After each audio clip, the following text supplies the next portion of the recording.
तो गाइज बर्तमान पे मु आम घर छात ଉପରେ ବୁଲୁଛି ଦେଖନ୍ତୁ। ତ ମୁଁ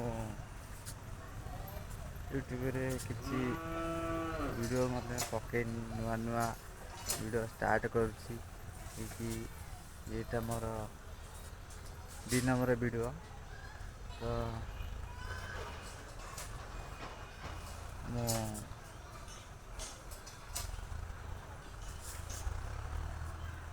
ଆମ ଘର ଛାତ ଉପରେ ବର୍ତ୍ତମାନ ପାଇଁ ଅଛି। ଆମ ଏଇଟା ଗାଁ ଦେଖାଉଛି, ଦେଖନ୍ତୁ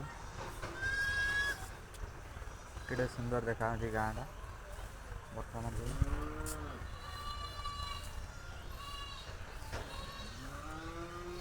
ତ ଆପଣଙ୍କୁ ଯଦି ଭଲ ଲାଗିଲା ଲାଇକ୍ ସବସ୍କ୍ରାଇବ୍ ଫଲୋ କରନ୍ତୁ। ଜୟ ଜଗନ୍ନାଥ।